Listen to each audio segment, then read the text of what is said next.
Bueno, buenas tardes a todos. Muchas gracias, en primer lugar, a la Fundación Rafael del Pino por acogernos nuevamente en estas magníficas instalaciones que desde luego hacen posible que tanta gente esté presente simultáneamente y que además también tanta otra nos pueda seguir a través del streaming y de las redes sociales.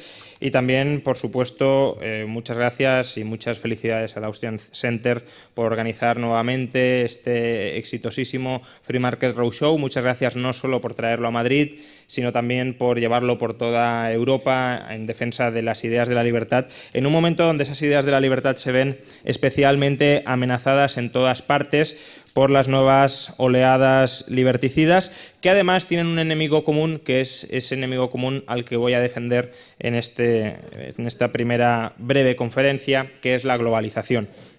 La globalización como la extensión a escala planetaria de la libertad social y económica que propugna el liberalismo es la bestia negra o al menos una de las bestias negras de lo que podríamos llamar tanto el populismo de izquierdas como el populismo de derechas. Las razones por las cuales se ha criticado la globalización desde distintos frentes son heterogéneas. El populismo de izquierdas carga contra la globalización porque básicamente lo que nos dice es que una oligarquía de ricos en el primer mundo está explotando inmisericordiamente a los pobres del tercer mundo, y de manera que cada vez los ricos son más ricos y los pobres son más pobres, y que en consecuencia hay que acabar con este proceso de extensión del capitalismo desregulado mundial para nivelar el crecimiento y para que la gente, el pueblo, salga beneficiado a costa de esas oligarquías globales. El populismo de derechas teje un discurso parecido, pero desde luego con otros buenos y malos. Los malos para el populismo de derechas, pues son los extranjeros. Es todo lo que no quede dentro de la nación, del Estado tal cual, del Estado-nación tal cual lo conocemos, son los que están invadiendo, ya sea económica, cultural, política, social, religiosamente, nuestras sociedades, y frente a los cuales tenemos que articular una defensa. Los buenos, evidentemente, son todos los que están, los buenos o potencialmente buenos, todos los que están dentro de la nación constituida en un Estado soberano. Y aquí lo que quería hacer, como decía, es básicamente defender la globalización. Defender la globalización frente a estas dos críticas. La crítica de que los ricos se están haciendo cada vez más ricos y los pobres más pobres, y la crítica de que el Estado-nación, la nación, Occidente, está siendo pauperizado, está siendo empobrecido porque los de fuera nos están quitando la riqueza y los puestos de trabajo. El fenómeno globalizador que empieza o que arranca de nuevo tras la Segunda Guerra Mundial, no lo olvidemos, la globalización se interrumpe, el proceso globalizador se interrumpe durante el periodo de entreguerras, porque previamente el mundo estaba tremendamente globalizado. El grado de globalización que se alcanzó antes de la Primera Guerra Mundial no lo recuperamos hasta principios de los 90. Pues esa globalización que se reanuda tras la Segunda Guerra Mundial y que desde luego experimenta una aceleración a partir de la década de los 90, a través de la sucesivo desarme arancelario y la entrada de grandes potencias económicas dentro del comercio internacional, ha supuesto un cambio verdaderamente histórico en la calidad de vida de los ciudadanos. Entre 1990 y 2013, el número de pobres extremos, aquellos que viven con menos de $2 diarios, ha caído en el mundo desde 1.850 millones a 770 millones. Estamos hablando de una reducción de más de 1.000 millones de personas pobres extremas en el conjunto del planeta. Pero incluso esta cifra enmascara la enorme creación de riqueza que ha tenido lugar especialmente en las zonas más pobres del planeta, porque en paralelo a esta reducción de la pobreza, la población mundial se ha incrementado de manera muy sustancial, se ha casi duplicado desde los 90. En realidad, si lo miramos en términos relativos, en 1990 el número de pobres extremos era el 35% de la población mundial, más de 1 de cada 3 personas, y hoy mismo, en 2013, era del 10,5%. Si extendemos la cifra, según estimaciones del Banco Mundial, a 2015, ya se ubica por debajo de los 2 dígitos, por debajo del 10%. Pero podríamos decir, la pobreza no mide adecuadamente la calidad de vida. No es verdaderamente importante si la gente tiene $2 al día o no. Hay otras variables que son relevantes para atestiguar si realmente está habiendo una mejoría en la calidad de vida. Bueno, el analfabetismo en el mundo ha caído desde los años 70, desde el 40% de la población adulta a solo el 15% en la actualidad. Hoy en día, el 50% de la población adulta mundial tiene al menos un título de educación equivalente a secundaria. En los años 70, esas gloriosas décadas a las que, por ejemplo, quiere regresar parte del populismo de izquierdas, con estados grandes, etc., era el 15%. Por tanto, ha habido un aumento de 35 puntos, se ha más que triplicado el porcentaje de personas que globalmente tienen un título equivalente a secundaria. Solo imaginad por un momento la cantidad de capital humano que supone esto, de creación de nuevo capital humano. La esperanza de vida se ha incrementado desde los años 90 en alrededor de 5 años en todas las zonas del planeta. Y hoy en día el 96% de los niños en el conjunto del mundo superan la edad de 5 años. En los años 70 era el 85%. Puede parecer no una diferencia demasiado grande pasar del 85 al 96, solo pensad en todas las vidas rotas que ahora dejan de romperse por el hecho de que unos padres no ven morir a sus hijos en sus manos. Posiblemente esa sea la experiencia más trágica que pueda soportar una persona a lo largo de sus vidas, y fijémonos en la importantísima reducción de esas tragedias que en los últimos 40 años se han reducido. Pero podríamos decir, vale, el mundo ha prosperado, hay más riqueza en todas las partes del planeta, hay más esperanza de vida, hay más educación, hay más salubridad, pero aún así eso no es lo importante. Lo importante son los diferenciales de renta entre los ciudadanos. Es inaceptable, dirán algunos, que aunque todos seamos más ricos, las diferencias entre ricos y pobres se hayan ensanchado. Tengo buenas noticias para ellos. Las diferencias no se han ensanchado, las diferencias se han reducido. Por primera vez desde la Revolución Industrial, la desigualdad a escala mundial se ha reducido. El índice Gini, que como sabéis mide la desigualdad y expresa la desigualdad máxima cuando es 1 y la desigualdad mínima o igualdad perfecta cuando es 0, ha pasado de 0,7 a escala mundial a principios de los 90 a 0,6. Sigue siendo un Gini muy alto, pero por primera vez desde la Revolución Industrial se ha reducido. Y quienes más se han beneficiado de esta reducción del Gini mundial son esencialmente las personas más pobres entre los países más pobres. Primero porque el Gini se ha reducido porque las diferencias de renta per cápita entre países se han estrechado. Las diferencias de renta per cápita entre un chino y un español siguen siendo muy altas, pero son mucho menos elevadas que hace 30 años. Y no, como luego veremos, porque los españoles se hayan empobrecido, sino porque los chinos se han enriquecido de manera muy sustancial. Recordad que a mediados de los 80 el número de pobres extremos en China era del 85% de la población, prácticamente toda la población, hoy no supera el 10%. Decía, la desigualdad ha caído porque las diferencias de renta se han estrechado entre países, pero también, si miramos la evolución de la renta per cápita en los países pobres desde 2008, comprobaremos que el 40% más pobre, la renta del 40% más pobre de la población del tercer mundo ha visto aumentada su renta per cápita de media más que la media de la población. Es decir, el crecimiento está redundando especialmente en beneficio del tercer mundo y de los más pobres del tercer mundo. Cualquier persona mínimamente empática, cualquier persona mínimamente preocupada por el bienestar ajeno, por el bienestar del conjunto de los ciudadanos, cualquier persona preocupada por la capacidad de las personas para realizar su vida, por ampliar las oportunidades de esas personas para mejorar su existencia, debería abrazar completamente el proceso globalizador, porque lo que hemos visto es que ha mejorado extraordinariamente la calidad de vida de todos los ciudadanos y muy especialmente de los ciudadanos más desfavorecidos a escala global. Pero, y aquí entra el discurso del populismo de derechas, sí, puede ser que haya beneficiado a los más pobres entre los pobres, pero ha perjudicado a las clases medias populares en Occidente y por tanto tenemos derecho a proteger nuestros intereses, Spain First, America First, antes que los intereses del tercer mundo.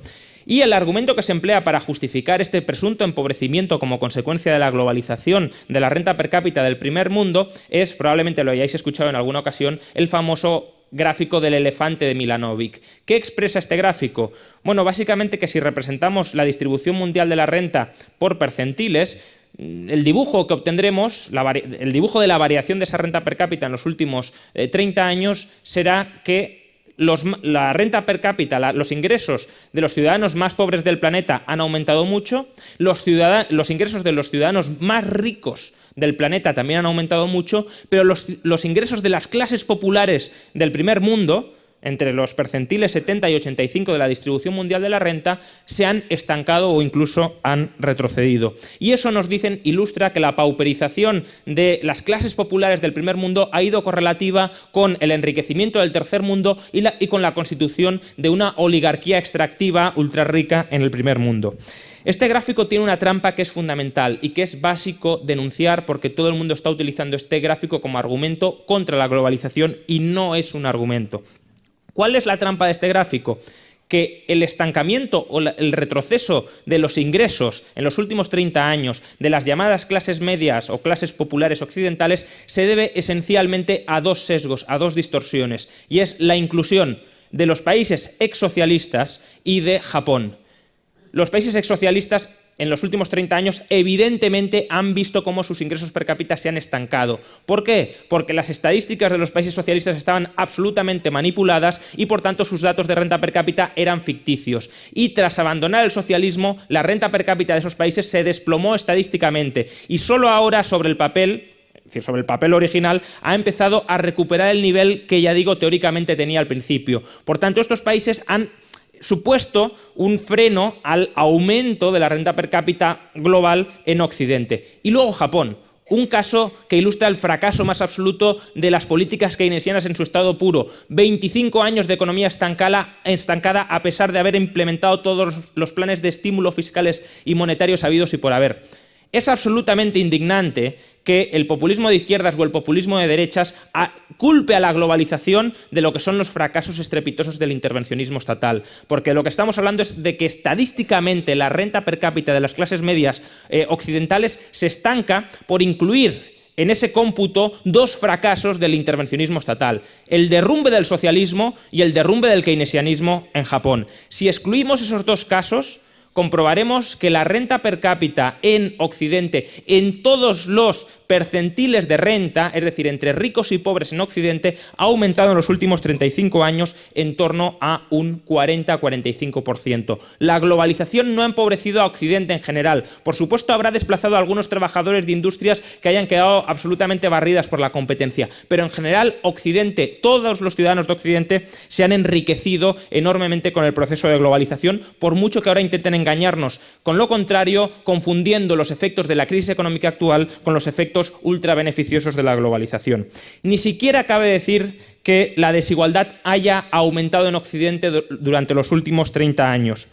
El Banco Mundial ha recopilado la evolución de la igualdad en las 20 economías más industrializadas de Occidente y lo que comprobamos es que desde 2008, entre 2008 y 2013, es decir, incluso con la crisis económica, la desigualdad ha caído en 8 de los 20 países, se ha incrementado en 6 de los 20 países y se ha estancado en otros 6 de los 20 países. Pero es que si miramos la evolución de la desigualdad en estos 20 países industrializados desde el año 1993 a 2013, es decir, en los últimos 20 años, la desigualdad, el índice de Gini se ha mantenido esencialmente constante. No ha habido un aumento de la desigualdad frente a los años 90, una de las décadas que nos venden como previa a la globalización, como previo al estancamiento actual, una década dorada a la que algunos quieren regresar, los felices años 90, es una década que tenía la misma desigualdad que tenemos hoy, también en España. Por tanto, es todo propaganda, es todo falacias políticas construidas para lavarle el cerebro a la gente y justificar un Estado mucho más grande. En definitiva, no necesitamos menos libertad económica, sino mucha más libertad económica. No necesitamos menos globalización, sino muchísima más globalización.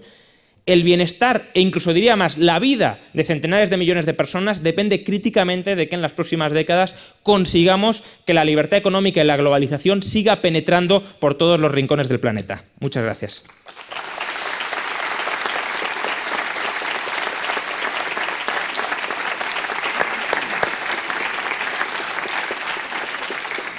Muchas gracias, Juan Ramón.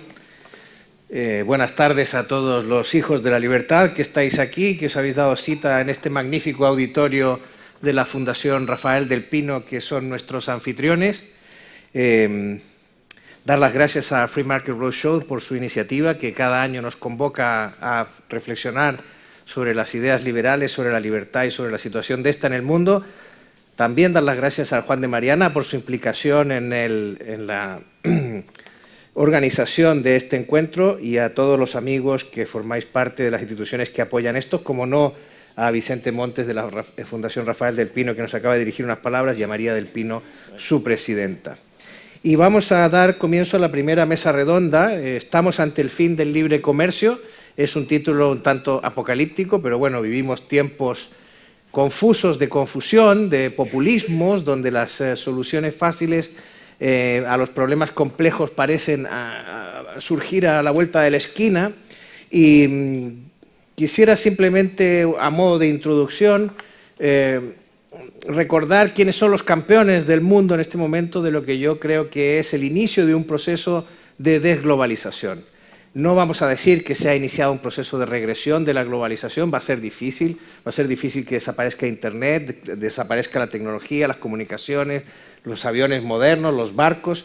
Eso va a ser muy complicado, pero sin duda que han aparecido protagonistas muy interesantes y poderosos en la escena mundial que pueden poner palos en las ruedas del progreso, que pueden poner palos en las ruedas de la libertad, que van a conspirar contra la libertad de movimiento de las personas y que van a conspirar contra la libertad de movimiento de capitales y van a conspirar contra la libertad y el libre flujo de las ideas y la libertad de las personas.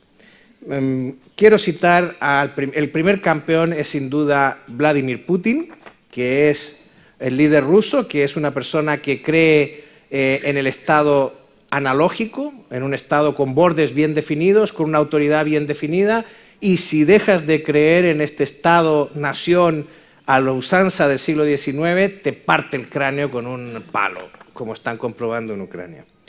El segundo líder que yo citaría es Theresa May. Nos ha dejado una de las frases inmortales de lo que yo llamo el proceso de desglobalización que se habría iniciado el año pasado. Ella dice que si crees que eres un ciudadano del mundo, en realidad eres un ciudadano de ninguna parte. Me parece que esta es la frase que resume exactamente el espíritu de las personas que quieren hoy levantar nuevas barreras. La pronunció en octubre de 2016 en Birmingham y más tarde en Lancaster el 17 de enero pasado hizo varias referencias a la democracia como rasgo de identidad británico y por lo tanto como una democracia que solo sería viable dentro del Estado-nación. El tercer protagonista de esta historia sería Donald Trump, a quien ya conocemos. Es un personaje que está acabando de cocinarse, no conocemos exactamente cuántas de las manifestaciones de su carácter se van a terminar convirtiendo en políticas, pero ya lo tenemos en el panel de invitados al proceso de desglobalización. Y la última convocada a esta fiesta es Marine Le Pen, la candidata presidencial francesa, que este lunes 20 en el debate presidencial dejó una perla más que vamos a apuntar en el diccionario de los desglobalizadores. La mundialización, los franceses siempre hablan de globalización como mundialización, salvaje ha sido una pesadilla. Es hora de recuperar la protección de la nación. Y aquí en la protección de la nación es donde está lo central de lo que nos ha descrito Juan Ramón Rayo en su keynote antes de comenzar. Para hablar de estos temas, en los próximos 50 minutos tengo un panel de lujo. Voy a presentar a nuestros invitados extranjeros porque es de buena educación. Ron Manners, que está aquí a mi izquierda, es un empresario y leyenda de la industria minera australiana. Esto de leyenda no es un invento mío, es un título que le han otorgado en su país, el sector industrial, Mining Legend, en la Excellence in Mining and Exploration Conference del año 2005 en Sydney. Ron es empresario, cuarta generación de una familia dedicada a la minería, ingeniero eléctrico, trabajó en diversas compañías australianas, entre ellas la tercera más grande en extracción de oro, así como en compañías canadienses con operaciones en México, Brasil, Turquía, y desde el año 55 asumió la dirección de la empresa familiar de ingeniería y minería, que data de 1895, la cual expandió y diversificó hasta convertirla en la actual ManWest Group. Su contribución a su industria ha sido enorme, pero además su contribución a las ideas liberales también no es menor. Él es fundador y presidente de Mankal Economic Education Foundation, una organización que promueve políticas de mercado libre en Australia y hace énfasis en educar a los jóvenes en los principios fundamentales de las sociedades libres. Manners es miembro de la Mont Pelerin Society y desde el 2010 es miembro de la junta directiva de Atlas Network. Tengo también aquí a John Chisholm, tiene 3 décadas de experiencia como empresario, consejero delegado, CEO e inversor, especialmente en áreas de tecnología e innovación, incluido el sector de la enseñanza online. Es pionero en la investigación del marketing online y fue chairman y fundador de Decisive Technology, una empresa que ahora es parte de Google, desarrolladora del primer software de escritorio y cliente-servidor para realizar encuestas online. En la actualidad es consejero delegado de John Chisholm Ventures, asesora de startups y angel investor. Es miembro del consejo directivo del MIT y administrador del Santa Fe Institute. Junto a él están Domingo Soriano. Mi amigo Domingo Soriano es licenciado en Derecho y Administración y Dirección de Empresas por la Universidad Carlos III de Madrid y teniendo un brillante futuro en estas profesiones, decidió dedicarse al periodismo, que es su vocación. Hizo un máster de periodismo en El Mundo, donde le conocí, y desde entonces ha trabajado en el año 2006-2007, y desde entonces ha trabajado como periodista en las secciones de Economía del Mundo y en Libertad Digital, donde hace una intensa labor de divulgación. Es socio, como no, del Instituto Juan de Mariana. Y por último, y no menos importante, Diego Sánchez de la Cruz, analista económico en diversos medios españoles, profesor del Instituto de Economía, Business School, de la IE Business School y de otras universidades. Está al frente de la consultora Foro de Regulación Inteligente y recientemente ha publicado su segundo libro, ¿Por qué soy liberal? Un manifiesto a favor de las ideas del libre mercado.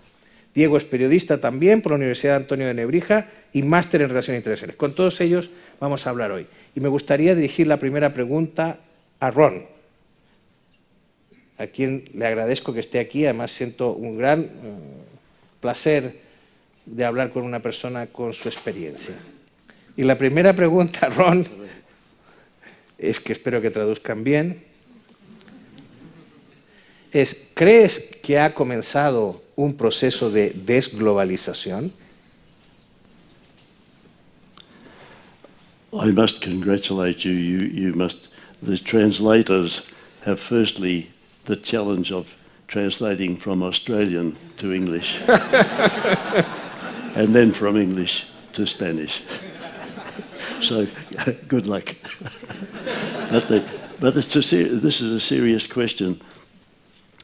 I don't accept a bad reputation for free trade or for globalisation. I think the bad reputation has been earned by the special interests who have perverted the process of free trade and globalisation in a sense.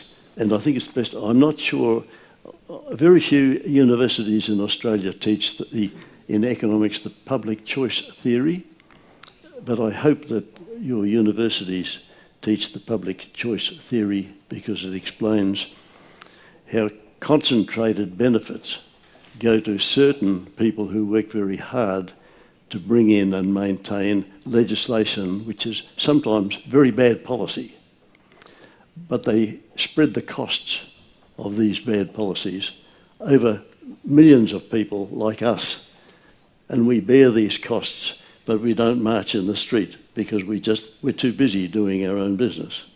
So they are the people, these vested interests, who seek special privileges.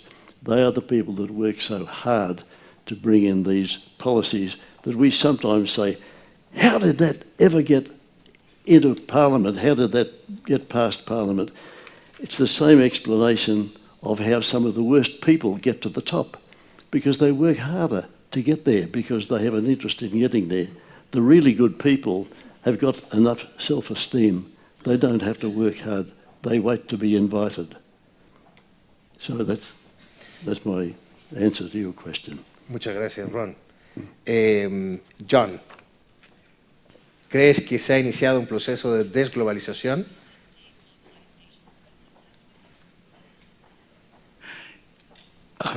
First of all, buenas tardes. Muchas gracias por recibirme tan amablemente. Estoy muy feliz de estar aquí. I think the evidence certainly supports that with all of the players that you just mentioned. Trump, Marine Le Pen, Russia, and so forth. But I'm an optimist. And yes, I do think we're going through a deglobalization phase, as you called it. But I'm also confident that long term, the benefits of free trade will be rediscovered. And it may be through new techniques that aren't available to us yet that new technologies will make available. Men and women will find new ways to self-organize. You know, they may have to go underground in order to do it. Imagine a version of Uber or Airbnb that were so completely distributed and peer-to-peer that people could connect with each other and for whatever it is they wanted to do, transportation, lodging, any services or products at all, and find each other and engage in free trade. I'm optimistic that that will be possible. If Bitcoin doesn't make it as a cyber currency, and I'm cautiously optimistic that it will make it, but even if it doesn't make it, I think there will be something else like it that's smarter than it, that's more secure than it, that's more readily decentralized than it. So that's where I see the long term going as far as globalization is concerned. Short term, we are absolutely facing some challenges, and I think the reason the challenges are hard for us is because the benefits of trade barriers and protectionism are clear and specific and identifiable, immediate, but short term. If someone's job is saved as a result of a trade barrier or protectionism, that's immediately identifiable. It may be short-lived because that industry that that individual is part of might disappear very quickly if it's not subject to market forces. I like to say that protectionism doesn't save industries, it freezes them so that they can't evolve. And imagine an organism from 100 million years ago trying to compete with an organism on Earth today. It wouldn't be very competitive because the organism today has had 100 million more years to evolve and improve its techniques for evolution. The same thing with industries that aren't subject to market forces. We see that in Detroit, for example, in the US automotive industry, which was put out of business. So I think it's incumbent on all of us to be able to articulate as best we can the benefits of free trade. They are widely distributed, they're hidden. To use the words of Bastiat, they are unseen. And it is our job to make them as tangible and visible as possible. And in the course of today's discussion, maybe we'll do some of that, all of us, in the course of this panel. Okay. ¿Qué pensáis vosotros, Diego y Domingo? Bueno, yo, sobre si hay un proceso de desglobalización. ¿O se inicia un proceso de globalización? Sí. O un... A ver, yo creo que lo van a intentar. Yo creo que todos estos actores que tú has dicho y muchos otros lo pueden intentar. Lo que pasa es que, a ver, yo soy moderadamente optimista porque creo que es complicado. Es decir, también porque no estoy seguro de que la imagen de la globalización en general sea tan mala como a veces incluso nosotros nos pensamos, ¿no? Es decir, yo creo que en general el público no creo que esté en contra de la globalización. De hecho, casi nunca se hace un ataque general a la globalización. Marine Le Pen, por ejemplo, es un caso excepcional, lo hace más, pero luego, si miramos a los otros actores, por ejemplo, a Trump o a Theresa May o a algunos de los populistas que pueda haber en España o en otros países de Europa, muchas veces hacen un análisis casi caso por caso, es decir, tienen que ir buscando casi el producto, el sector, porque si se ponen a hacer un análisis general contra la globalización, rápidamente la gente empieza a decir, pero oiga, entonces yo no voy a poder ir de vacaciones donde me fui el año pasado, no me voy a poder comprar el teléfono que me compré. Es decir, surgen preguntas rápidamente que afectan a la vida y entonces diaria de cada uno, y entonces al final el ataque tiene que ser casi caso por caso. Y entonces empiezan diciendo, no, es que en China, en tal producto, lo que nos está haciendo es vendiendo un producto de mala calidad, y por ahí tratan de meter la cuña. Entonces, por eso yo soy medianamente optimista, porque creo que en general, aunque es un tipo de ataque que suele ser bastante efectivo, porque toca un punto sensible, la gente dice, es verdad, esta fábrica en concreto ha cerrado porque en China han producido no sé qué producto mucho más barato, pero cuando para empezar tienes que hacer ese ataque tan concreto ya es porque no estás tan seguro de que uno generalizado vaya a afectar. Luego también, yo soy optimista, pero también me gustaría ser ambicioso en cuanto a globalización. Decía Juan Ramón que antes de la Primera Guerra Mundial la globalización tenía un nivel que no se volvió a lograr hasta los años 80, 90. Y es verdad, pero quizás en el comercio sí, pero hay en otros aspectos en los que probablemente era más fácil la globalización antes de la Primera Guerra Mundial. Es decir, yo cuando lo estaba oyendo hablar, yo lo tenía ahí medio apuntado, estaba pensando, por ejemplo, en la famosa novela de Julio Verne, de La Vuelta al Mundo en 80 días. Esto está el Phileas Fogg en el club suyo en Londres, al comienzo de la novela, y alguien le lanza una apuesta. Sería imposible dar la vuelta al mundo en 80 días. Y dice, ¿cómo que no? Pongo aquí el dinero y me voy mañana. Y el tipo coge y se va. Y no tiene que hacer ningún tipo de papeleo y viaja. Ahora mismo tardaríamos más... O sea, ahora mismo dar la vuelta al mundo no son 80 días, son 24 horas. Pero hacer el papeleo para que te dejen pasar por todos los países por los que pasó son mucho más de 80 días. Entonces, en algunas cosas es cierto que los últimos años hemos avanzado, pero también tenemos ahí no solo margen para ver que hay espacios donde mejorar, sino espacios donde ya donde ya hemos estado. Es decir, uno lee las novelas de los viajeros europeos del siglo XVIII, siglo XIX y viajar por donde ellos iban, o sea, y el ritmo de vida, el tipo de vida que ellos hacían era muchísimo más sencillo en muchas de estas cuestiones de lo que es ahora mismo. Entonces, bueno, yo te digo, soy optimista, soy ambicioso porque ya hemos estado ahí, y al final... en lo que te decía, en esos ataques caso por caso, yo estoy con John, el cambio es tan rápido que ni siquiera aquellos que quieran poner muchas barreras yo creo que van a tener tantas oportunidades de hacerlo.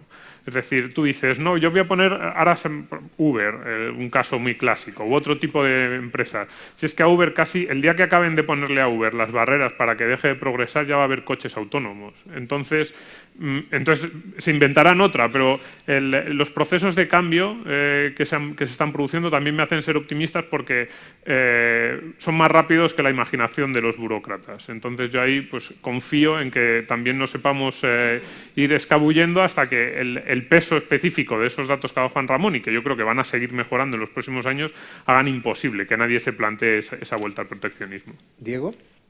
Bueno, lo primero, sumarme al agradecimiento a la Fundación Rafael del Pino, al Instituto Juan de Mariana, a ti, John, por moderar el panel, a los invitados, a todos los que estés aquí hoy, y a Federico y a Bárbara, que se dan una tremenda gira. Y entrando ya en materia, por ponerle rostro a las cifras que daba Juan en su introducción a este panel, yo quiero que tengamos en cuenta que a lo largo de este Free Market Roadshow, las próximas 4 horas que vamos a pasar aquí, aproximadamente unas 35.000 personas van a salir de la pobreza en el mundo. Mientras nosotros estamos aquí hablando con cifras, con estadísticas, con porcentajes, ese es el ritmo al que se está reduciendo la pobreza, el ritmo de en torno a unas 140.000 personas por día. De manera que en este minuto que he perdido dando gracias y poniendo una cifra encima de la mesa, hay miles de casos que tienen nombre y apellidos, que están en países tremendamente necesitados de globalización y que están saliendo adelante precisamente gracias a eso, que vilipendian los mismos que se quieren dar o se quieren elegir como los defensores de los más necesitados, de los pobres. No me resisto a recordar una anécdota que ocurrió en este mismo auditorio, porque la última vez que yo hablé de comercio en esta fundación, lo hice para hacer una pregunta al Premio Nobel de Economía Paul Krugman. Y lo que le pregunté a Krugman era si no temía que quizás a raíz de la crisis podía haber cierta oleada proteccionista o en Estados Unidos o en Europa. A mí Krugman me dijo, y alguno seguro que estaba allí delante para dar fe de ello, que era lo último que le preocupaba, que no veía en absoluto la perspectiva de una guerra comercial, de un auge del proteccionismo y demás. O sea que incluso los expertos o supuestos expertos no sabían anticipar lo que ha ocurrido, imagínate los que no se dedican a estos temas. Yo sería optimista por ejemplo, por llevar un poco la contraria, que siempre es divertido, porque, uno, de Putin no esperamos que sea una fuerza para la liberalización, es decir, cumple el rol que dentro de este teatro que es la política internacional se espera del líder ruso. De Trump, evidentemente, nos tememos un repliegue proteccionista, pero también confiamos en las estupendas instituciones que hay en Estados Unidos, en la división de poderes, en lo que puede hacer el Congreso, el Senado, en lo lentos que son los burócratas, incluso para levantar o para retirar barreras. Incluso en el caso de Marine Le Pen, creo que podemos ver el vaso medio lleno. Puede que Macron sea el izquierdista menos izquierdista que ha habido en Francia en mucho tiempo. Entonces, y por su sistema electoral a priori tiene las de ganar. Entonces, entiendo que efectivamente estamos entrando en un proceso en el que va a ser difícil avanzar en la globalización, pero no me queda claro que vayamos a ver un gran retroceso en la globalización. Una cosa es que se dejen de firmar acuerdos, que se pongan en cuarentena acuerdos que, por cierto, se supone a priori que eran acuerdos de liberalización comercial, pero que si los imprimías, John, eran más altos que yo, que no es muy difícil, pero eran más altos casi que este auditorio. Pues estamos hablando de páginas y páginas y páginas de supuesta desregulación, que al final, si para desregular algo hacen falta kilómetros de documentación, pues uno se empieza a preguntar si eso es libre comercio o no. Esos acuerdos se van a quedar en la mesa, precisamente a raíz de esas fuerzas que comentabas, pero yo creo que España tiene que estar del lado de la globalización, porque la historia de España es la historia del éxito y del progreso en globalización. Y el falangismo económico de antaño, o el falangismo económico que hoy representa Pablo Iglesias, con su rechazo a la globalización, es el mismo del régimen franquista, pero es el mismo que nos mantuvo cerrados al mundo en una autarquía, en un contexto de mercados cerrados, congelados, como decía John, y que efectivamente mantuvo a España en un nivel de desarrollo que nada tiene que ver con lo que hemos vivido en las últimas décadas, que felizmente ha sido de progreso continuado y solamente interrumpido por las dos grandes crisis que hemos tenido desde que somos una economía abierta.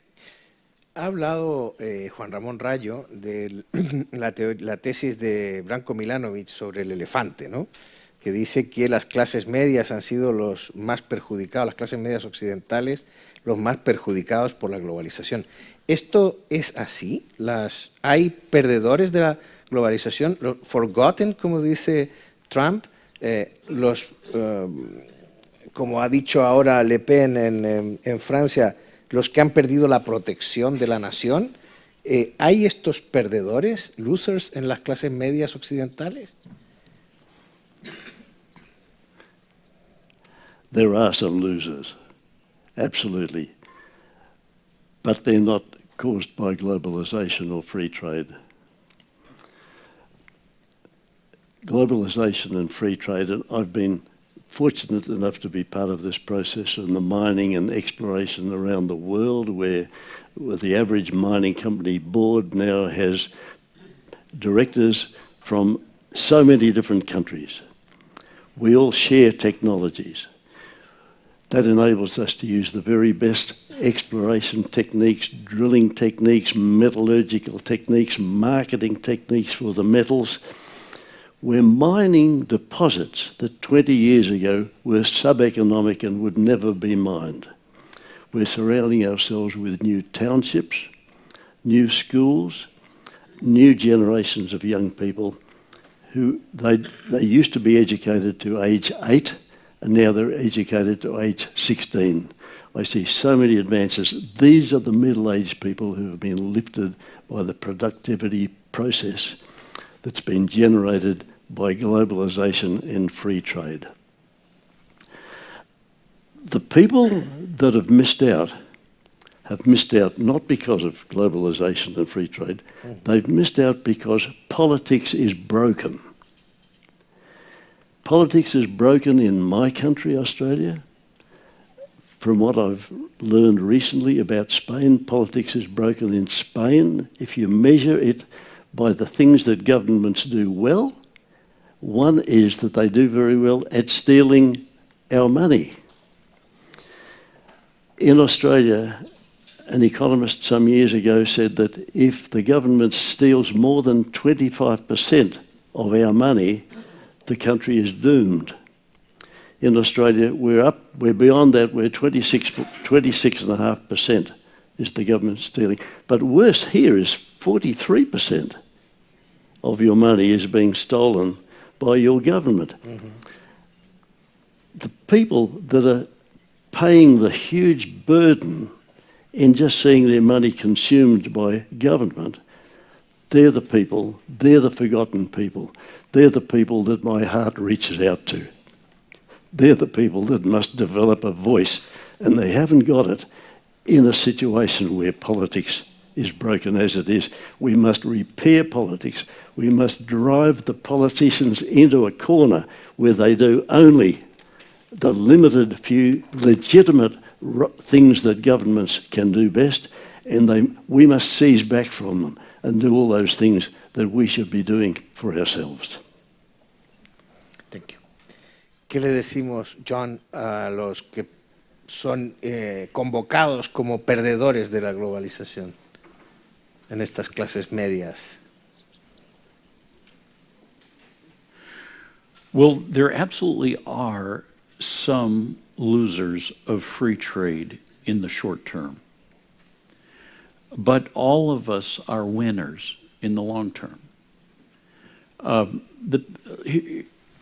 A century ago, 40% of the US workforce was engaged in agriculture. Today, it's about 2%. And yet the population of the US is about 3 times as large today as it was a century ago.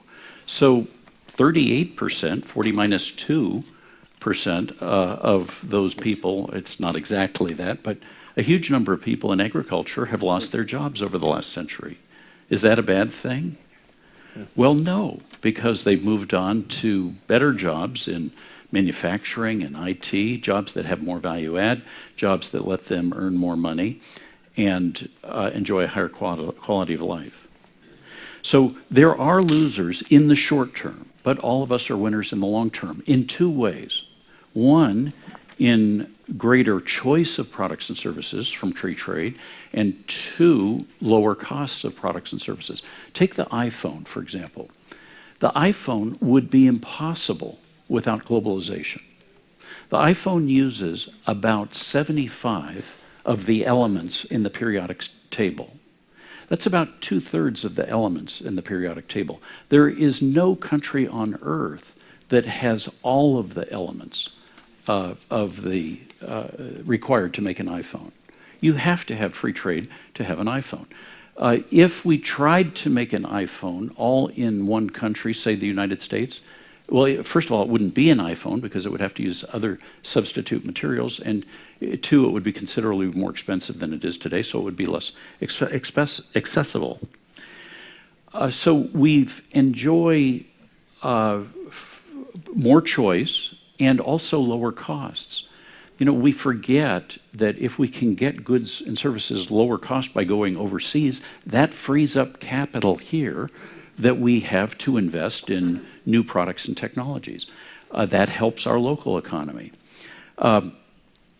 Larry Summers, the former US Secretary of Treasury, was one of my classmates at MIT, and he says the price of virtually every product and service category that's subject to market forces has declined over the last 20 or 30 years.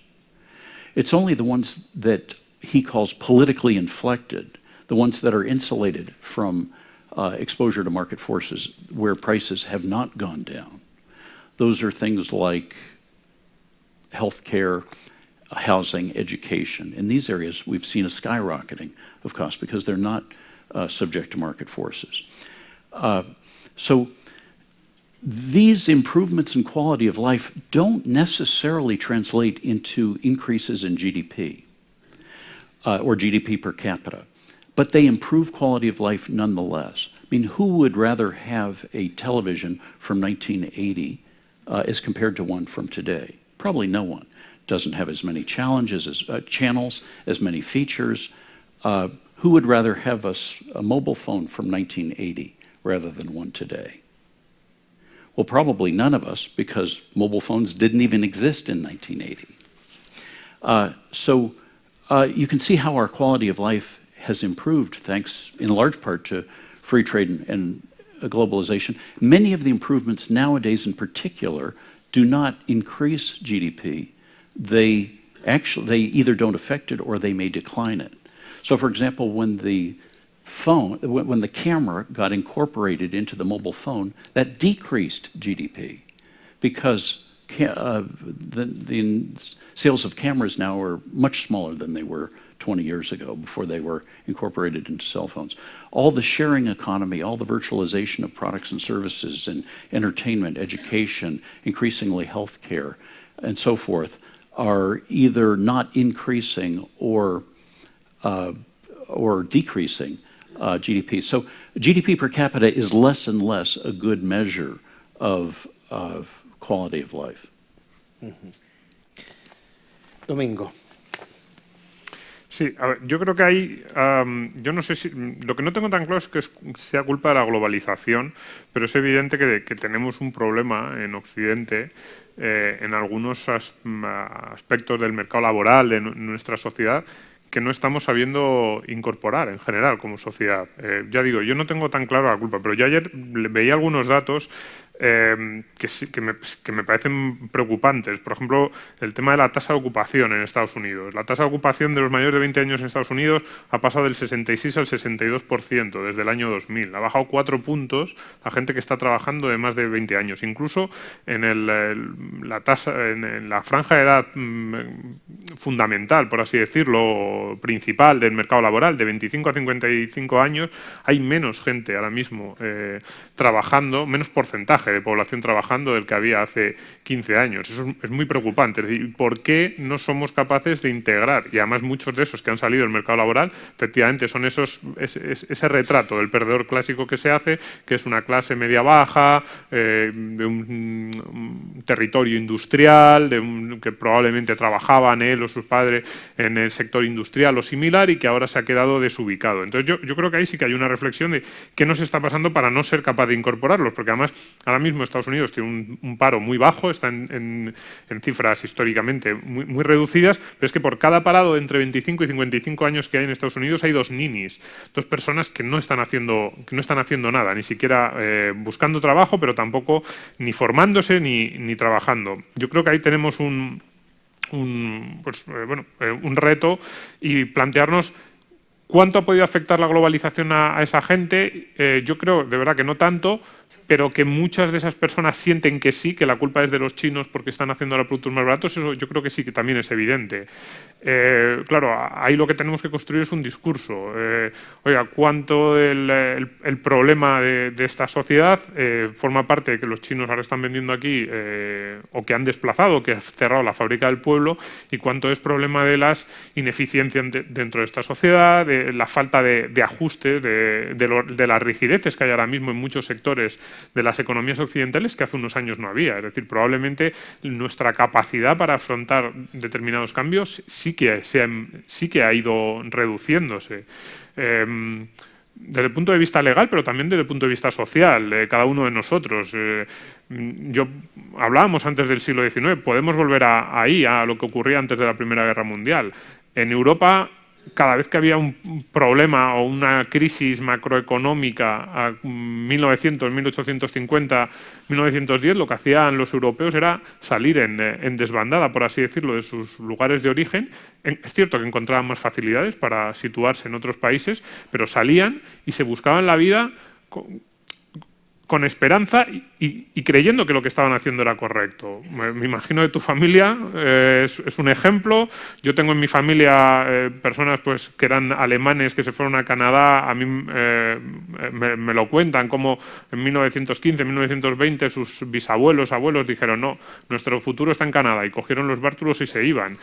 Nosotros ahora desde nuestra sociedad estamos preparados para afrontar esos cambios. Casi un cambio simplemente de sector nos parece una montaña insoportable que no podemos superar. Pedimos constantemente protección ante la más mínima, y yo lo digo en primera persona, probablemente si nos ocurriera a nosotros, de hecho en el mundo del periodismo también ya lo estamos haciendo desde hace años, diciendo, oiga, cuidado que es que llega gente nueva que quiere hacer las cosas de forma diferente.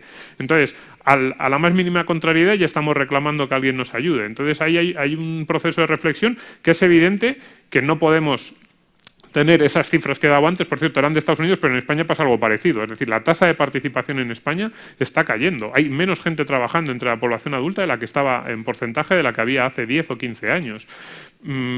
y menos gente que no quiere hacer nada. Hay una combinación explosiva. Ahora hay muchos libros casi sociológicos sobre esto, de salarios más bajos en determinados sectores, subsidios más altos también en algunos casos, y luego un ocio muy barato. Es decir, yo leí ayer una frase en un artículo que decía: si te sale tan barato estar en tu casa viendo Netflix o jugando por internet con un juego, a lo mejor el impulso para ponerte a buscar empleo no es tan importante. Era un artículo sobre la clase media baja estadounidense, probablemente en la que muchos estamos pensando en tu pregunta, y sobre la caída en la participación, que sobre todo entre los hombres en determinadas regiones de Estados Unidos ha sido realmente importante. Entonces, bueno, pues ahí pero eso no tengo claro si es culpa, lo que quería decir es, no tengo claro si eso es culpa de la globalización o es culpa de la sociedad, de las restricciones legales, de las rigideces que nos hemos ido imponiendo, y también de las, bueno, muchas veces de las elecciones que vamos haciendo todos nosotros. ¿Tú lo tienes claro, Diego? Comparto las mismas dudas que Domingo, pero yo sí me atrevo a asegurar que, teniendo en cuenta que por definición la globalización lo que hace es un gran aplanador de fuerzas que nivela el terreno de juego, incorpora a miles de millones de personas a los procesos de mercado, entonces por definición su único resultado puede ser una aceleración de los procesos de cambio, de innovación, de emprendimiento, de conocimiento, y entonces en la medida en la que tenemos modelos relativamente rígidos que no reaccionan tan bien al cambio, pues evidentemente ese shock puede generar ganadores y perdedores. No debería ser el caso, porque las economías más competitivas, más flexibles, son capaces de absorber cualquier cambio en los patrones de demanda y oferta de una manera mucho más sencilla. Y evidentemente ni España es Australia, Australia está mejor que nosotros en eso, ni nosotros somos Grecia. Estamos también mejor en términos relativos que en unos países, peor que en otros, pero evidentemente, ¿cómo ignorarlo? Que efectivamente el grado de flexibilidad que tú permites dentro de tu economía, de tus industrias, de tu tejido productivo, tiene mucho que ver con cómo luego vas a reaccionar cuando lleguen esos cambios, que no los veo como golpes y no solo pueden generar problemas o shocks en un determinado sector, sino que también son oportunidades, ¿no?, de crecimiento y desarrollo. Sin embargo, yo lo que constato, y me lo he apuntado por aquí, una de las cosas que quería comentar era que el populismo aquí no está solamente del lado de los que están contra la globalización. Es que también hemos vendido muchas soluciones mágicas aquí en casa, diciéndole a la gente que, bueno, pues que aquel modelo del mercado preponderante había que irlo dejando un poco atrás y adoptar un sistema paternalista, una economía un poco más intervenida, el dulce estrangulamiento que supone al final una socialdemocracia a la europea. Y poco a poco hemos ido perdiendo tasa de crecimiento potencial, poco a poco hemos ido perdiendo niveles de ocupación y de empleo, hemos ido generando incentivos que van contra la adaptación precisamente a los procesos de globalización y, claro, caray, ¿qué pasa? Es que estas políticas podían ser sostenibles hace 30 o 40 años, mucho más que ahora, porque ahora competimos 7.000 millones de personas, cuanto antes la economía de mercado era, ante todo, un club de países ricos al que poco a poco se querían ir incorporando las naciones en vías de desarrollo y muy a duras penas lo iban consiguiendo. La cosa ha cambiado por completo y yo ahí detecto que, claro, el echarle la culpa a quienes subrayan que efectivamente puede haber consecuencias negativas de todos estos fenómenos, yo creo que adolece de dos grandes equivocaciones, ¿no? La primera es no tener en cuenta que nosotros nos autoimponemos un grado a veces de rigidez que nos impide adaptarnos con éxito al cambio, punto uno, y punto dos, que también aquí se prometió un final de la historia, un alegre paternalismo estatal que nos iba a blindar de las crisis y de los vaivenes, y efectivamente hemos comprobado que no es así, y también eso es gasolina en el fuego de quienes ofrezcan otro tipo de soluciones mágicas, y esta vez ya no van tanto por la vía del subsidio quizá, como por la vía de frenar la competencia con los demás. Ha habido ahí, me ha encantado el símil de John con el iPhone y la tabla periódica. Yo he pensado en uno mucho menos glamuroso, como es un bocadillo, porque en mi libro he incluido un pequeño informe que lo que hace es calcular cuánto... Espero que no de carne brasileña. No. Lo que he intentado es determinar en un bocadillo común y corriente, sin ningún tipo de glamour, un sándwich mixto, qué sé yo, algo así, ¿cuánto nos costaría producirlo? No ya desde cero, sino asumiendo que no tenemos que irnos al mar a buscar la sal o que podemos, ya nos regalan una vaca para con eso hacer el queso, ¿no? Y partiendo de esa serie de premisas, llegas a la conclusión de que el sándwich, el bocadillo que cualquiera de nosotros compra por 2-3 euros en el comercio de al lado de nuestra casa, y que, por supuesto, por descontado, lo tenemos al instante, si uno lo tuviese que producir, si uno lo tuviese que fabricar, dedicaría alrededor de 1.500 euros y perdería 6 meses de su vida. O sea, que el español medio estaría 6 meses sin trabajar, dedicándose a otra cosa que a llegar a crear ese bocadillo, y dedicaría a ello el equivalente a un sueldo entero de un sueldo medio en España. Entonces, yo creo que le copio a John, le copiaré a partir de ahora su ejemplo, que tiene mucha más sofisticación, pero incluso en las pequeñas cosas podemos ver el milagro que supone el comercio y lo importante que es la división de trabajo. Y por último, a mí me molesta que perdemos muchísima energía con todos estos debates que a menudo son un no problema. No creo que a los parados que ha generado la construcción les haya supuesto nada que en China empiecen a producir, por ejemplo. Sí creo que les han podido hacer daño la expansión monetaria, creo que les ha podido hacer daño la política de la banca y en concreto las cajas de ahorro, creo que les ha hecho daño las políticas de vivienda y de suelo en nuestra economía, eso sí creo que les ha hecho daño. Ahora, no sé en qué les ha influenciado la globalización para mal, al revés, creo que esas clases desplazadas con una crisis de paro que está ligada a la construcción inmobiliaria no tiene nada que ver con la globalización. Si acaso más globalización hubiera permitido que siguiese entrando capital y hubiera mantenido unos empleos que en cualquier caso eran insostenibles. Y nos pasa lo mismo que con la desigualdad, John. El año pasado, en este mismo auditorio, en este mismo foro, tuvimos un panel igual de interesante sobre la desigualdad. Y luego resulta que el 80-90% del aumento de la desigualdad en España se debe al paro.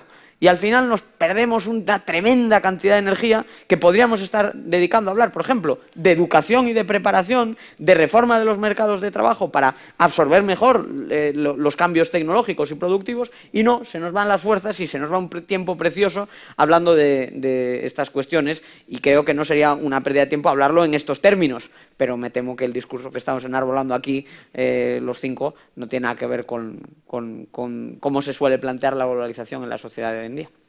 Muy bien.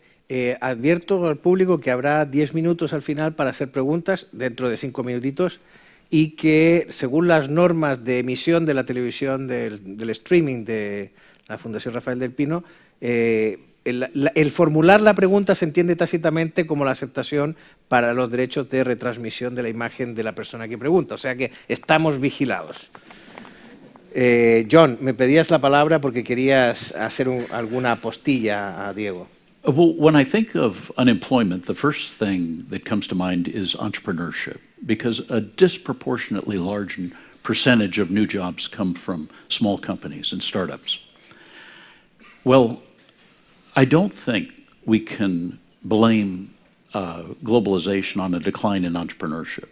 If anything, globalization makes entrepreneurship easier. Goods and services are available at lower cost, raw materials, so it takes less capital for me as an entrepreneur to start a new company. There are many more new products and services available that I can either improve on or provide services to the suppliers of those products and services, or address niches between those products and services if I'm an entrepreneur. So the more globalization is, the more opportunity there is for me to find niches that I can either fill or consolidate. I started my first company in 1992, and so I've had a chance to see how the environment for starting a company has changed over the last 25 years. In most respects, it's easier, in my view, to start a company today than it was 25 years ago. You can find customers more easily.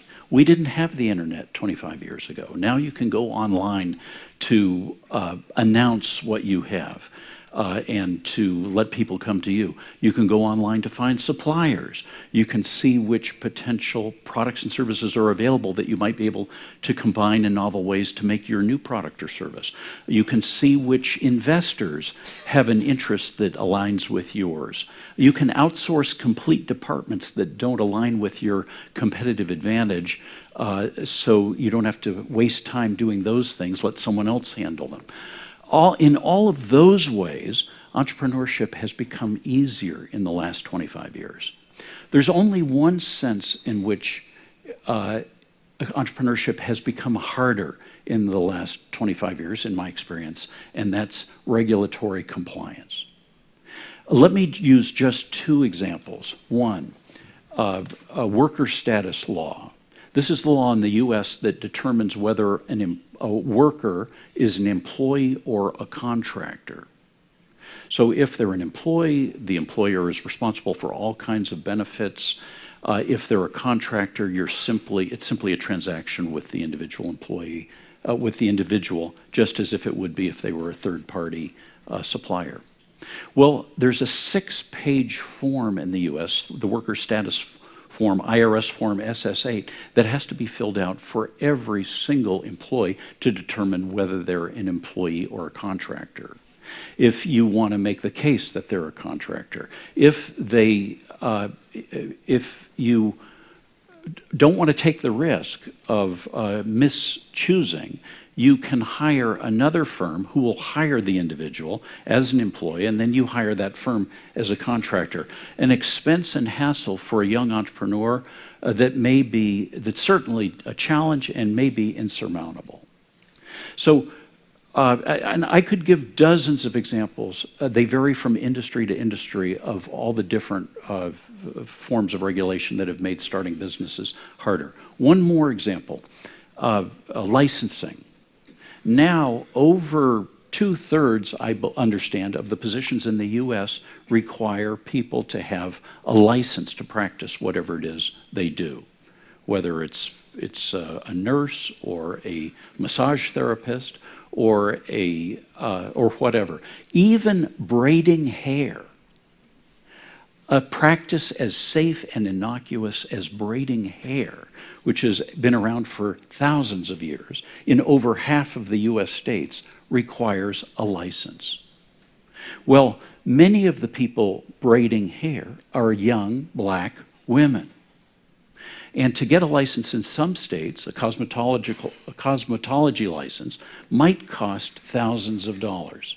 These young black women can ill afford $1,000 for a license to do what they are passionate about doing. So this is where I think we need to look to find the obstacles to employment. Muy bien, gracias, John. Yo quería cambiar el sentido de la pregunta, es muy interesante lo que has dicho al final, para plantear una última cuestión a todos. ¿Es legítimo? ¿Cuál es la manera? ¿Es legítimo el proteccionismo defensivo? ¿Es legítimo? ¿Cómo debemos defendernos de un proteccionista? Si mañana ocurriera que Estados Unidos, por ejemplo, o Marine Le Pen, que lo ha anunciado también el lunes, impusieran su famosa tasa de ajuste en frontera del 35%, o aquel impuesto del 35% a las empresas que deslocalicen su actividad fuera de su país, si empezaran a surgir estas medidas en el escenario, ¿qué deben hacer? ¿Es legítimo el proteccionismo defensivo? ¿Cuál sería la mejor manera de reaccionar ante este tipo de políticas? Me gustaría que si puedes contestar tú primero. Well, I'll just offer one thought, and then I'll seek the guidance of my fellow panelists here. If you thought that measure was going to happen sometime in the near future, the prudent thing to do, it seems to me, would be to go ahead and position the new factory or the plant or production facility outside of the country in question before the law takes effect, so that you're not penalized for the process of moving it overseas. And so that's clearly counterproductive from the standpoint of what the law was intended, and I think it just shows how it is so difficult to predict the unintended consequences of putting regulations like that in place. Domingo. No sé si es legítimo, pero es muy probable que ocurra. A mí lo que más miedo me da, sí es verdad, a mí lo que más miedo me da de este tema es que en el momento, a los políticos les encantan las soluciones fáciles y los villanos muy concretos además. Entonces, en este caso, como haya un país que comience por esa línea, la tentación de hacerlo va a ser muy sencilla, muy fácil de vender al público. Y yo creo que podemos ver una escalada con relativa facilidad. yo creo que es absurdo, bueno, quiero decir, si Trump quiere que los estadounidenses compren más caro, hacer que los europeos compren más caro, pues no sé si tiene algún tipo de lógica, pero probablemente sea la lógica política. Pero yo en este caso pongo siempre los mismos ejemplos, es decir, el Reino Unido, por cierto, que ahora está también en este proceso, al Reino Unido, en cada una de las grandes guerras en las que se ha involucrado en los últimos 2 siglos, lo primero que han tratado de hacerle ha sido aislarle comercialmente. Ya lo hizo Napoleón y luego en la Primera Guerra Mundial y luego los nazis con los submarinos. Lo primero que trataron de hacer fue que no pudiera vender fuera y que no pudiera comprar. Y entonces ahora los gobiernos lo que están tratando de hacer es, en tiempos de paz, hacer lo mismo que hacían Napoleón y los nazis en tiempos de guerra. El absurdo ha llegado a este nivel, pero es que es este. Entonces, si tú me dices, ¿cuál es la situación? Evidentemente, yo creo que la situación del que respondiese sería peor que si respondiendo a esa situación. Si me preguntas cuál es mi apuesta sobre lo que ocurriría, yo creo que en el momento en que uno empiece, la tentación va a ser tan grande el señalar el chivo expiatorio aquí con el profesor Rodríguez Brown. No puedo evitarlo, pero claro, va a estar ahí tan cerquita el chivo expiatorio de él es malo, nosotros seamos malos con él, que lo van a aplicar seguro. Tú apuestas por el dilema del prisionero. Diego. Yo también, por contradecir un poco, hoy he venido contradictorio. Yo no creo que la tasa de ajuste en frontera sea peor que el impuesto de sociedades. No lo creo. De hecho, creo que si se aplica bien es mejor. Entonces yo ahí lo que me gustaría ver es cómo lo articulan en Estados Unidos. Finalmente parece que va a quedar fuera de la mesa en cualquier caso, porque parece que a Trump no le convence el tema y demás. Pero vamos a ver, si ahora mismo tú estás cobrando un impuesto sobre el beneficio empresarial, tú le estás impidiendo a las empresas el reinvertir sus beneficios, el capitalizarse, obviamente les estás obligando a entrar en un tipo de reglas muy complejas de deducciones y demás. Las más importantes tienen los abogados que les permiten hacerlo con relativa eficiencia, las pequeñas y las medianas no. Y además está sustrayendo de manera reiterada el 40% del beneficio empresarial en Estados Unidos, porque al final la tasa general es el 35% y en muchos casos llega al 39%. Claro, ponerle un impuesto a las ventas vendría a ser algo así como aplicar el IVA a nivel doméstico, y no aplicar ningún tipo de impuesto a las ventas que van al extranjero, que es, por cierto, lo que hace la muy liberal Europa. Es decir, es exactamente el mismo esquema, es una devaluación fiscal desde el punto de vista de las importaciones y las exportaciones. Lo que vendes aquí lleva IVA, lo que va al extranjero no está sujeto a un IVA y, por lo tanto, solo paga el impuesto en el lugar de origen. Además, esto permitiría que las empresas en Estados Unidos repatrien los beneficios que tienen ahora mismo alojados en los paraísos fiscales o en otro tipo de jurisdicciones, no porque les apetezca que el dinero esté en las Islas Caimán, sino porque en el momento en el que lo traigan de vuelta a suelo americano tendrán que pagar la diferencia y tendrán que pagar la tasa de repatriación de beneficios, que calcula la diferencia entre el impuesto en el que se ha obtenido el beneficio y el impuesto en el país del tío Sam, a pesar de que ese dinero a menudo se ha generado completamente fuera de las fronteras estadounidenses. Entonces, pues de la misma forma que rechazo toda forma de proteccionismo, en el caso del impuesto de ajuste en frontera, me parece que puede ser lo comido por lo servido, puede ser un cambio a peor en el impuesto de sociedades, puede ser un cambio a mejor en el impuesto de sociedades. Desde el mismo momento en el que implica su eliminación, es un cambio de reglas tributarias. Depende luego la tasa que le pongas, será más alto, será más bajo. Pero yo, en concreto, esa medida no es la que más me preocupa. Me preocupa más no solo el arancel, sino, al final, sobre todo, las medidas tipo cuotas, las llamadas, están las medidas convencionales y las no convencionales, y no me preocupa solo los aranceles, sino que se puedan intervenir los mercados vía cuotas de producción, o sea, cuotas de importación, reglas de origen que te permitan o no llegar con un tratamiento fiscal u otro, que son aspectos técnicos, pero no dejan de ser las excusas para colar el proteccionismo por la vía regulatoria, como decía John, en vez de por la vía fiscal arancelaria, que es la tradicional. Ok. Ron, ¿tienes una posición sobre esto? While this discussion has been going on, I've thought of two wise observers. One was Ayn Rand, who wrote many interesting books, but she made the comment, they can only do to you what you let them do to you. And I always remember that as inspirational. And the other one was a friend of mine called Harry Brown, who wrote a wonderful book called How to Be Free in an Unfree World. And I recommend it as a book. It's a book that guided me because the Australian Taxation Department got too greedy with me at one stage, and I left. For 7 years I didn't work in Australia, I worked elsewhere, and they were probably the 7 best years of my life. But after 7 years, the Taxation Department invited me back to come back on my terms. So I thought that was pretty reasonable. But don't let them do things to you. It's for you to stand up against them and be strong. I'll cover one point that hasn't been covered before, and it's this. I talked about politics being broken. I run a Mancal Economic Education Foundation. We've sent, over 20 years, we've sent more than 1,000 young Australians around the world to think tanks to understand the comparative advantages of one country versus another. So they have built into them the freedom to go wherever they choose to go. We concentrate on young people. I don't waste any time on people over the age of 40. And it was a little bit I learned from the Free Market Roadshow 2 years ago in Greece.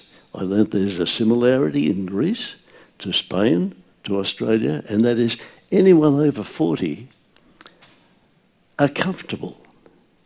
We've made our own arrangements. We know how to get around and get through all the loopholes. We're happy with that change, but it's the young people that are being left with the debt, that rolling avalanche, that tsunami of debt that's going to engulf our children and our grandchildren. It's the young people that we must focus our message on, because they're the people that will get angry about what's being done to them. The Chinese government is terrified of the young people. Absolutely terrified. The Australian government is starting to realise there's a backlash from the young people when they realise what's being done to them. Cultivate the young people. Develop in them the sense of anger that we should have ourselves. Thank you. Preguntas del público. Mientras os animáis, aquí tenemos una pregunta.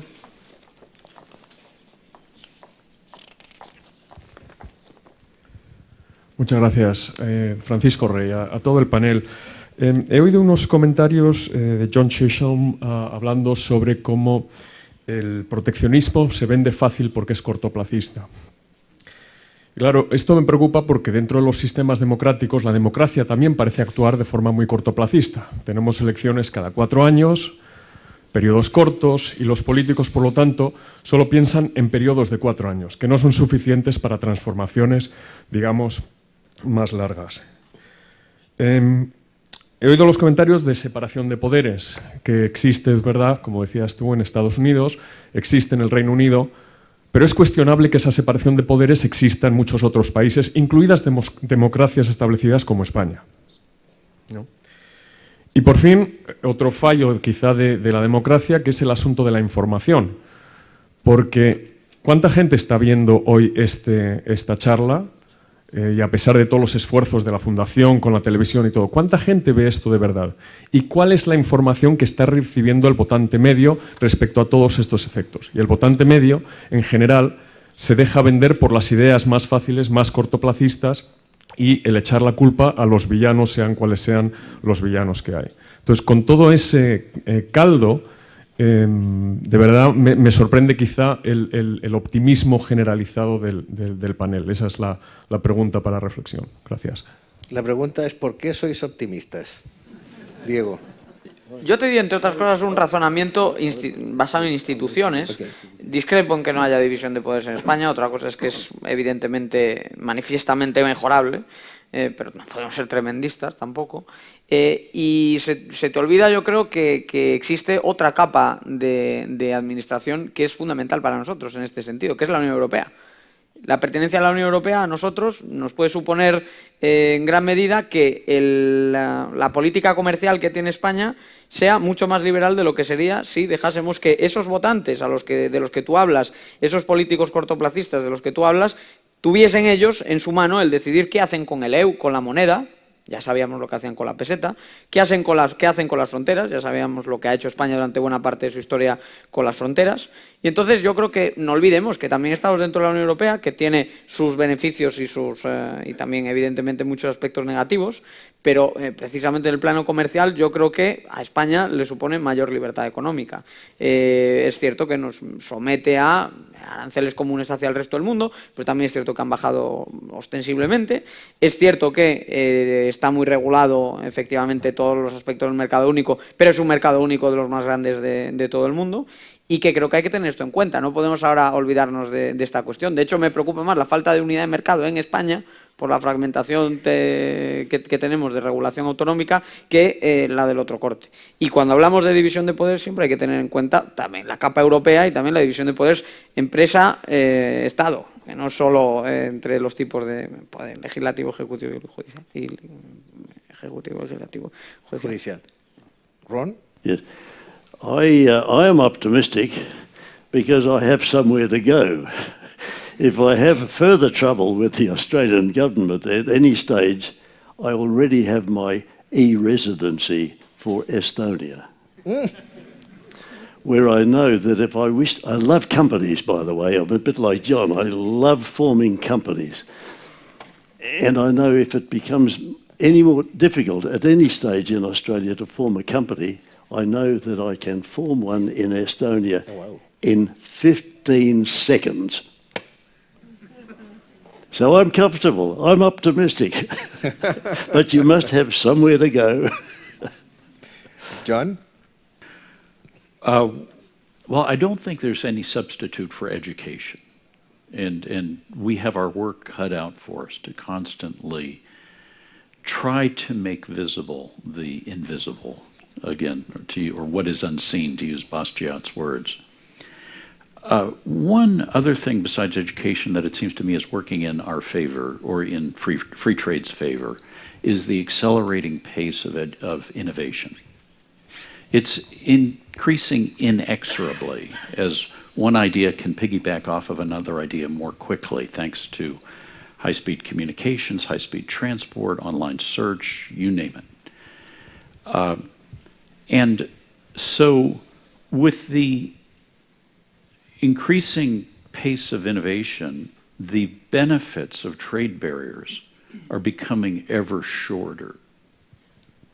And that means that the relative benefit of free trade is coming sooner and sooner every decade relative to what we'd have if we had trade barriers. So I'm hopeful that over time more and more people will see, because it'll become evident sooner and sooner, that trade barriers don't help us, and at least not after an ever-shortening period of time. And so people will become disenchanted with them. That's my hope. No, bueno, digo por dar más tiempo a que pregunten más gente. Perfecto. Sí. Hola. Sí, buenas tardes. Miguel Ángel Calderón. Me ha interesado mucho el debate, la conversación que ha habido sobre los perdedores a corto plazo de la globalización, ¿no? Me ha parecido interesante lo que ha comentado el señor Chisholm, ¿no? Sobre que efectivamente hay perdedores a corto plazo, como puedan ser los granjeros del medio oeste estadounidense, etcétera. Me ha parecido una imagen fácil de entender, pero realmente me parece que sigue habiendo un problema entre los defensores de la globalización, que es de verdad identificar a los verdaderos perdedores a corto plazo de la globalización, que los hay, y que no son precisamente los granjeros del medio oeste, ¿no? El caso del iPhone, por ejemplo, es un caso muy interesante porque refleja efectivamente cuáles son uno de los grandes perdedores de la globalización. Apple compra cobalto para las baterías de sus móviles, y ese cobalto se compra a grandes conglomerados de empresas extractivas, algunas de ellas son chinas, que a su vez compran el cobalto a pequeñas empresas extractivas que extraen el cobalto con mano de obra infantil en el Congo. Entonces, estos son los verdaderos perdedores a corto plazo y a medio plazo de la globalización. no tanto los granjeros de medio oeste americano que pueden efectivamente reconvertirse, ¿no? Y yo creo que mientras no se analice con detenimiento cuáles son estos verdaderos perdedores, la defensa de la globalización será tan voluntarista como lo es la defensa del proteccionismo. Gracias. Gracias. John, por ilusiones. May I just explore one aspect of what you said with you? The child labor in Congo, who are working in a cobalt mine, I presume, are they really a loser? What would that child's alternatives be if they weren't working in that cobalt mine? I have no idea, but I can't imagine they would be very attractive. Maybe it's hunting and gathering, killing small rodents for food. I mean, those options are still available to the child in Congo. They certainly don't seem very appealing to us. We have many more options than that child does. But for the options that are available to that child, maybe working in a cobalt mine represents the first step up in that child's life towards middle-class life or towards a better life. So I think there's a danger of imposing our standards and expectations living in the more developed world on people who don't live in the more developed world. Domingo. Sí, a ver, a mí sobre esto también me gustaría, cuando hablamos de globalización, es que es habitual que salgan este tipo de casos, pero no, a ver, no tenemos que perder la perspectiva. Es decir, el peso que tienen alguno de estos productos en el conjunto del comercio mundial es ínfimo. De hecho, el peso que tienen incluso las economías, muchas veces los ejemplos que ponemos siempre pues son China, son el sudeste asiático, pero al final más de 2/3 del comercio de los países ricos es entre los propios países ricos. Los países africanos precisamente son los países que están menos abiertos y menos globalizados. Es decir, pensar que la situación, sin entrar en el caso concreto de una mina en la que pueda haber de todo tipo de abusos porque ahí podemos, o sea, ya no sé si estamos hablando de comercio, que el comercio por definición es libre, es no coactivo, o directamente otro tipo de situación de explotación directa mediante violencia, ¿no? Pero lo que me refiero es, mirando desde el punto de vista general, pues por ejemplo, los países africanos no podemos echar la culpa de cómo está la globalización cuando la globalización en la región en la que menos efecto ha tenido desde cualquier punto de vista ha sido precisamente en esos países. Es decir, podríamos pensar, si en China mañana empiezan a ir muy mal las cosas y empieza la gente a empobrecerse, yo entiendo que alguien diga, no, la culpa es de la globalización porque China es uno de los países que más se ha globalizado, que más ha abierto sus fronteras, que más se ha metido, por así decirlo, en el comercio mundial. Y ahí podríamos entrar en una discusión interesante sobre si esos problemas de China proceden de haberse integrado en las redes mundiales del capitalismo o si son otro tipo de problemas estructurales, si es una cuestión de su normativa. Pero culpar al comercio mundial, a la región que menos interviene en cualquier tipo de métrica en el comercio mundial, que menos lazos comerciales tiene con cualquier otra región y en el que menos se producen las instituciones clásicas del comercio, claro, me parece, o sea, no sé si tiene algún sentido ese planteamiento general, porque yo creo que lo que le pasa a esos países precisamente es que lo que les falta son las instituciones clásicas que han defendido siempre el comercio. Imperio de la ley, mercado libre, libertad de las personas para organizarse y para moverse allí donde lo necesiten. Ok, me dicen que tenemos que terminar, hemos llegado al final. Quiero pedir un aplauso para nuestro panel de esta tarde.